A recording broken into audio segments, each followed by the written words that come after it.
Because so much gathering advice comes from experts in food and decor rather than from facilitators, that advice almost invariably focuses on preparing things instead of preparing people. That was just a quick bit from Priya Parker's book, The Art of Gathering, and here to chat about it today is Claudia Solares. So, Claudia, thanks for joining me.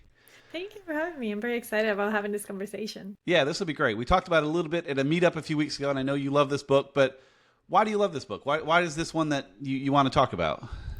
Well, I am very passionate about gatherings. I think I grew up gathering a lot with my family, but not only as in gathering with people that we like as friends and family, but also I like doing conferences, the meetups that you do. I just thought that was great. And I also host tea parties for women in my home like once a month. I am very big on Nice. gatherings, but I'm also I can get bored very easily. So I appreciate when gatherings and meetings have intentionality, purpose, and like these little things. And so I saw somewhere in social media someone recommended this book, and I was like, you know what? I really want to take my gatherings to the next level. So I read it like 2 months ago. And I just thought it was fantastic. It has helped me to make my gatherings even more special than they have been. And people have actually complimented me on this. And it really Awesome. does make the difference. So that's why. Very cool. Yeah, purpose was a big part of this book. They said a couple quotes I pulled on purpose was one that says, having a purpose simply means knowing why you're gathering and doing your participants the honor of being convened for a reason. In another way they put it, they said, quote, chill is selfishness disguised as kindness. If you're like, let's just not have a purpose, let's hang Yes. out. You're trying to be kind, but you're really just kind of, yeah, being selfish because you don't want to take the time to establish a purpose, which is important for sure. Yeah, that's a point actually that I wrote down about being chill because I think that I would do that a ton of just like, let's see how it goes and just kind of improvise as we go. But I started realizing how the energy kind of drifted or the Hmm. conversation would go sideways. I had one of my tea parties, there were a lot of moms that came, and because I wasn't intentional with how the conversation went, all the moms were just talking about being a mom for almost the entire time, and there were women that didn't have kids, so it was Oh, kind of gotcha. like I don't resonate with that. And it's fine, like I love when people share about their kids, but it turned more into like let's just share about our motherhood journeys. So that was one of the things of like, oh, and so now I have intentional questions, and whenever someone like takes over the spotlight for too long, I'm intentional like, okay, let's go Yep. back. It talks about how to, yeah, to be a good host, you need to not let people take the spotlight because, yeah, that's very important. I Yeah. think one interesting thing for the two of us is that last meetup we were at, I had just read this book and then I made a critical mistake that the book is very clear about that I thought we'd talk, and you called me out on it correctly. So what it says in the book here, I'll read. It's a fairly long quote, but it's super important. I love it. It says, every gathering, to be sure, has logistical demands. People need to know where the bathroom is. People need to know where lunch can be found. There are often last minute changes to announce. But people do not need to know this information at the very first moment of your gathering. It's not that you don't need time for logistics and like, just don't start with them. Open cold. And that last meetup is, hey, welcome, I'm glad you're all here. Let's start with some housekeeping. And that's not the way you're supposed to start an event. So how do you see an event like that meetup? Like how should I have started that to then lead into the housekeeping? Because like I said, it is important, but you don't start with it. Yeah, and I just thought that was so funny that you said that you've read the book and that you thought about that because I honestly thought that the meetup was so well organized and planned. I was like, oh, if only Jacobs did this. I'm like, maybe he likes reading, and it was just so cool that you actually read the book. And I actually highlighted one of the quotes in that same chapter. However vital it may seem to start with this housekeeping, you are missing an opportunity to sear your gathering's purpose into the minds of your guests. So to Yes. answer your questions to your question about that is that I would start it with the purpose because we talked about, oh my gosh, I don't have the word in the top of my head. Burnout? Burnout. There we go. Yeah. Thank you. So we talked about burnout. So instead of starting with housekeeping, you could have started with, well, this time or even like how you started doing the meetup. So like if you've been coming here for a long time, you know how important this has been for us to connect as Hmm. marketing professionals. And today we decided to talk about burnout because it's something that is so common in our society, and just kind of like, yes, like highlight the purpose of why are you doing this gathering or this meeting, and what is the specific purpose of the one that you were holding that day. And then like you can mention housekeeping and such, but just kind of like that momentum of everyone waiting and being like, oh, what is he gonna say, so you don't miss that. Gotcha. All right, so here's a different kind of one. I'm going to sort of quiz you on the book on how to do this. So I have an Okay. event I'm hosting tonight that you may be coming to. It's at Top Golf. So people are arriving at different times. It's like the meetup. I wait till everyone's there, and then I come up front and talk, and I know everyone's there. With Top Golf, people arrive in kind of a 20-minute window at different times. So there's not a moment of beginning. There's lots of intros and just saying hi and catching up. So how do you handle it that way with the housekeeping? Do you wait till everyone arrives and then kind of take a minute and pause and welcome everyone and do that? Or how would you handle that in an event where it kind of starts not at a specific time? It kind of starts in a window of time. I love that. I think there are so many creative ways that you can do that because she talks in her book about like your gathering starts not when you say welcome, but even not when people start arriving, but when they hear about the Mm-hmm. invitation. So they're kind of like setting the expectation.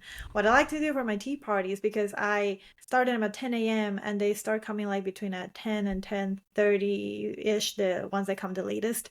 And so I even have sometimes that kind of like activity. And this is like a more, the one that we're talking about for tonight is a more casual, kind of Yeah. relaxed type of vibe. The ones that I do are a little more planned and organized. But whenever there's something more casual, I like to even just have little cards with questions. Hmm. And so you can pair people up or introduce them if they don't really know each other. Like, hey, this is Claudia. And I don't know, she's been working in marketing or what, however you want to introduce people. And I'm like, so while we're waiting for other people, I would just love to talk about, I don't know, you or even not giving the cards, but asking the question. If you could like share your thoughts on this question. Because I think that there's a beauty in small talk, but small talk can only get you so far. And so having intentionality, and I don't know what's really the purpose of like other than just getting creatives together today, but if you wanted to be a, have you ever played golf? Like it could be something not professional related, or do you have any experiences? And it should be like a question that has more than a yes or a no. Gotcha. So Yes. Yeah. Have you ever played golf? Is not a great one because people can say yeah. yes or no, but yeah, yeah. But I see what you're saying. I love that. So another area I liked in the book talked about contained spaces, and this is something you've been to the meetup. I love our meetup space because it holds 22 people, and that's basically it. It feels like a very intimate group. I remember back when I worked at a church 20 years ago, we had a gathering for students on Wednesday nights in the gym. And even if they get 75 or 80 kids, it felt like it wasn't very many in that giant space. And so we try to do Mm-hmm. things to close the basketball court off halfway with big curtains and try to make it feel more intimate, because even if it felt like you had a great turnout, I feel like, man, this place is empty. There's no one here. Even though it was 80 kids, it was a great turnout. And so it talks about that book a lot, in the book, a lot about that, how to do things. It even mentions, we've not done this, so the place we have the meetup, they call the fishbowl in Mm-hmm. our co-working space. It's got big windows around the side, and it says in the book specifically, temporarily covering the glass walls of a fishbowl conference room with flip chart paper to create a modicum of privacy. So I wonder if there's things like that where, could we make that room even more intimate? Or I think in that case it's probably okay because three sides are already brick. Yeah. It's not a big deal. But the fact that they said the word fishbowl made that stand out. But what other things, like, do you do things with a tea party? Because I imagine with the women there, it could kind of spread around the house if you're not careful to keep things confined. How do you handle that with those? Yeah, well, my house has this beautiful setting that I think it was just a gift, honestly, because my husband and I both love hosting. So our main area, like the kitchen, the living room, everything is connected. So it's like this huge space, and we have a sunroom that is a screened porch area, and so we have like this different areas, and I have like maybe around 10 women. So for my tea parties, it doesn't feel overwhelming, and I also like that in her book, Priya talks about even transition into different rooms Oh so yeah, I forgot people about that. remember things differently. Like, I do this activity is going to be in the living room, and then we're going to move to the dining table, and then this is going to happen in this place. So, kind of having little activities. Like, I'm thinking about what you said in that big gym, that there could even be like some sort of like a cocktail area tables where the kids could like do something different. Hmm. But what I've seen as well at a church that I was in an internship in is that before the service started, they covered some of the chairs with a black cloth. Hmm. So we would give like the sense of it just the first couple of rows being the ones available, and as the church kept getting full, they would uncover the Oh, rows of the interesting. chairs. And so Okay. it really gave the sense of like, oh, like, because if you saw all of these chairs empty, you would be like, where is everybody? But because they were covered. So it's just kind of like finding ways to make the space look a little smaller. Gotcha. I love that. Yeah, it's something similar. I have a group at the Cobb Chamber we meet once a month. It's a group of like 15 of us, and the conference room we're in is awesome, but it seats like 30 people at the table. And so most of the time people come and just kind of spread out across the table, and we're all disjointed. So I started getting there early because I'm one of the leaders of the group, and pushing 15 of the chairs just into the corner and putting the other 15 at one end of the table to kind of force us all to sit together. And there's a few that still kind of want to drift back, and they realize they can't. They got to sit with us, and it's a little unnerving, I think, for them at first, but it works out great because we're all right there together. So yeah, and I think I got that idea from this book. You know, so they talk about contained space. I'm like, we should do that. So yeah. Yeah, and there's this quote that says people are affected by their environment, and you should host your gathering in a place and context that serves your purpose. So it's not just about the size, but also about how the place that you choose connects with the goal that you have for your gathering. So I love that. Gotcha. So tell me more about that. Like, because I pretty much find places that hold the right amount of people is my main goal. So what are other things I could look at to help with that purpose? I think if you want something more intimate, some of the things that she said is that if you want to put like the lights a little dim or like Okay. candles or like it even doesn't have to be the place, but how you make it look. Like it could be, you can put little plants, just make it a little more cozy per se. Gotcha. Or like if you are hosting maybe a small group where you want people to be vulnerable, you wouldn't necessarily do it at a corporate co-working Gotcha. Okay. place. Yeah. So it kind of like the place that you choose matters, and sometimes we tend to just to go, oh, like you said, this is the size that I need, and it's fine, it's okay. But if we want to take it one step further, we need to make sure that it connects and aligns with what we're looking for. Gotcha. I like that. So I was recently reading another book called Smart Brevity about just being more concise with your words and stuff. And it said something in the book that directly contradicted something in this book. So I'm curious your take on that. Huh. So this book talks about more about logistics, of course, in the art of gathering, and not ending on logistics either. Kind of end on a high note, and, end it. And so the quote in the book says, "Years later, the husband said to me, 'I now never end anything on logistics. I don't even have a thank you slide in my presentations.'" I'm like, all right, that's pretty cool. But then the Smart Brevity, it said, "And always when you give a presentation," it said, "and say thank you. Always end everything on a gracious, grateful note. It will make people want to cheer for you." So it's Smart Brevity said, always say thank you at Huh. the end. And this is saying, don't say thank you. Just let it hang with the high note. And I'm not sure which way to go with that because both books were fantastic. So yeah, what are your thoughts there? Oh, yeah, I also had a hard time with that one actually, now that you mention it, because it kind of almost feels like something's missing if you don't say thank you, because you want to thank everyone for being there. I think what I've tried to do with my gatherings is not just end it with a thank you, but adding something else.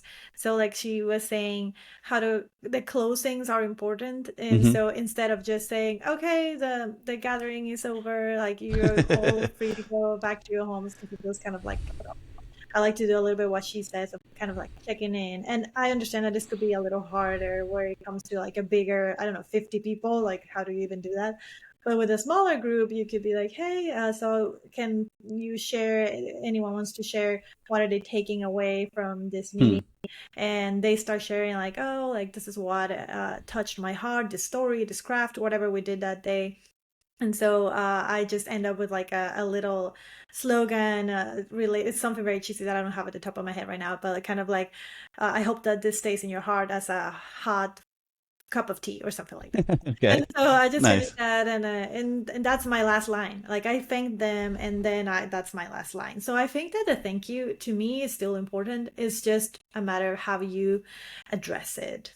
Gotcha. I like that. So for what you're saying for like events, I think that makes more sense. I'm thinking more specifically for presentations because I I feel like see. the thank you slide in presentation is just kind of a cheap way to say the end. Like, because if you leave on like a big high note and people won't like, is he going to say more? Is this it? Like, it leaves a confused. But if you Mm, say this big high note and thank you so much, the thank you lets them know like, oh, he's finished versus letting it hang out. So I almost feel like it's needed. yeah. But is there a Yeah. different way other than thank you? Because thank you is kind of cheesy, but again, you're saying the end is really what you're saying, but that you don't want to say Yeah. that either. So is there And it's something kind of else you can say simple. there? Yeah. Rare humans that can be so creative. I'm thinking about the burnout that we went to, that she could have finished her presentation with something funny around being burnout. Like, I hope that you come out of your burnout. Oh, let's stop with burnout or something. I don't Right. know.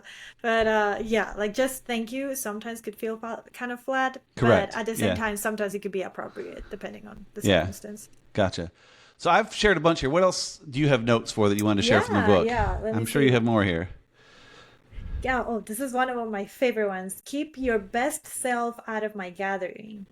That's one of the chapters, and it talks about how mostly when it comes like to professional environments, I'm thinking about your meetup.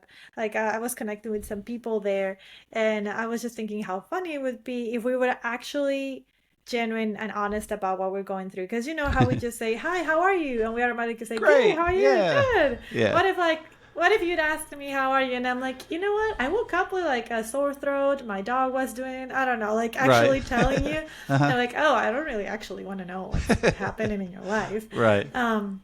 It's interesting because she talks a lot about how even in professional environments, she really encourages people to kind of leave the roles outside. And she does this exercise that the rule is you can't tell people where do you work. Like Mhm. I love you that. Yeah. cannot make small talk with that. Like you could even try it in one of your meetups. Like today's rule is like you cannot say where do you work and Hmm. just kind of like take them out of their comfort zone.